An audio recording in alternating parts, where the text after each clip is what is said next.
Hello and welcome to this week's Climate Dispatch. Johanna Miller, Vermont Natural Resources Council, joined today by my colleague OG Lauren Hurl, also Vermont Natural Resources Council.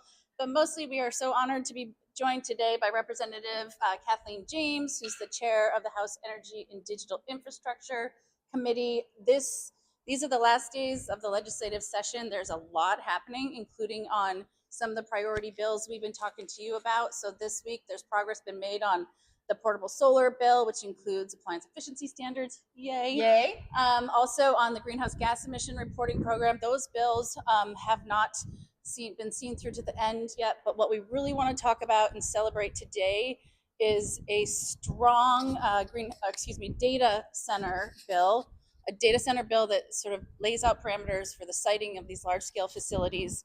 It's really exciting. Representative Kathleen James, Representative Sibilia, her committee, and so many other lawmakers have done great work in this really important bill.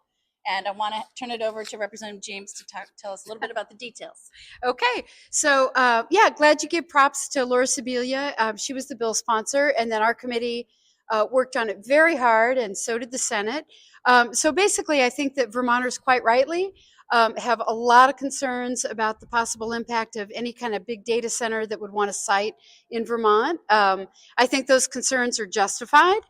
We know that data centers can have a really negative impact on ratepayers, on electric grids, on water supplies, on the environment, on land use. So we thought that we would try to make a bold move, I guess, and really look ahead to what kind of regulatory framework, really proactive, strong regulatory framework should we put around any data center that would ever want to come here. And so we basically came up with a two-sided bill. On the energy side, it would require any data center to sign a contract with the utility, a large load contract that the PUC would oversee and approve. And one of the best things about this part of the deal is that in addition to making sure that ratepayers not only are held harmless but benefit, it put into provision renewable energy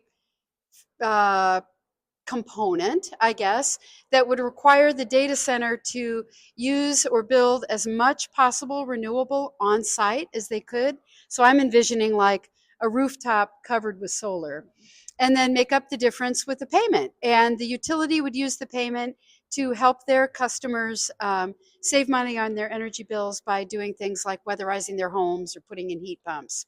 And then even more importantly, on the land use and environment side, we made sure that any data center, no matter where it would try to site in Vermont, would have to go through all of the Act 250 permitting that is required by our land use regulation. This would cover things like how the land is used, whether the land can be used, noise pollution, air pollution, and then we put in really strict regulations around water use too. Oh, and PFAS. So I don't think we missed anything. It's a very strong bill, and I'm excited about it. We are grateful. Well, we're so grateful for your leadership on that bill. We also know that you've announced your retirement. I have. Which, just know from us, the legacy that you are leaving Vermonters: a healthier planet, less pollution, cleaner water, more resilient communities, and more affordable energy bills. And we're so grateful. Thank you so much. So we always end with a call to action, and today, please take a moment to call the governor. Ask him to sign the data center bill H727. We need him to put it into law so we can make sure that Vermonters are protected from any data centers that come to Vermont. Thank you. Thank you. Yeah, Stay thanks tuned. so much. Thanks, everyone. We'll be back next week.